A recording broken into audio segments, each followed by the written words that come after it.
सुबह से आके रउआ करी लेके सहानी आईना रहम कली थक गइल बानी। आई बैठी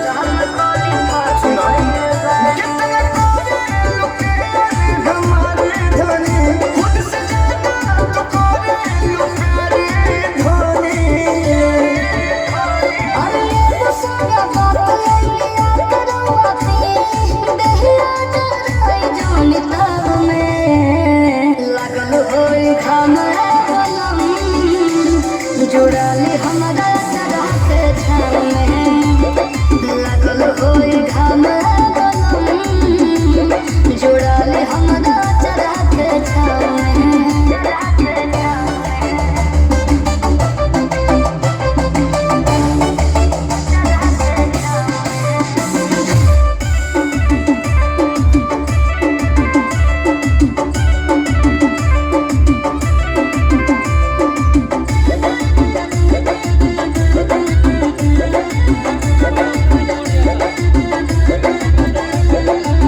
छोड़ी न काम काज कल कल राजा सतुआ चटनिया खाई बना के लोही ताजा लिखा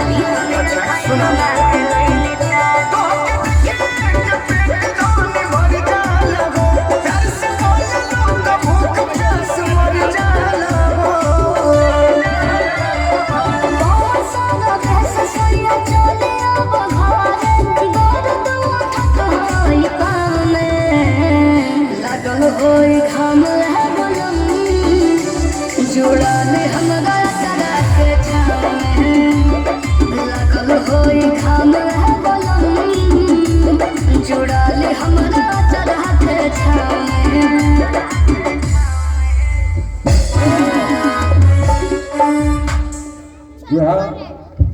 स्टॉल से हेलो हाँ बन गई। अच्छा बन गई तो रख ले रहे थोड़ा देर के बाद हारने के बाद क्या हुई जय चलिए आगे की सफर में गीत माला है ना का भाई टूट गल का हो हेलो जो है इतना बोलते बा जी लीजिए रंगमंच स्टॉल से गीत माला में कंपनी के फनकार संजय अग्रवाल और उनके साथ लेडीज फनकार दीपिका जी। इन दोनों फनकारों की आवाज में एक खूबसूरत सा गीत का मजा लेते हैं। फिर अगला programme lady gents dance group जिसे अंजाम देने के लिए हमारी कंपनी के स्टार लोग तैयार हो रहे हैं। स्टार कलाकार आने के लिए आपके बीच सज रहे हैं सवर रहे तब तक इधर गीत माला में कुछ गीत गाने लीजिए। हेलो संजय इधर जरा ये कौन सा फिल्म का गीत है भाई? चिकन मोबाइल का हालत खराब मुदत प्यार हमारा अमर रहेगा। देखिए खूबसूरत सा सॉन्ग का मजा फिर मिलते हैं रिकॉर्ड के जरिए। एक और सूचना है।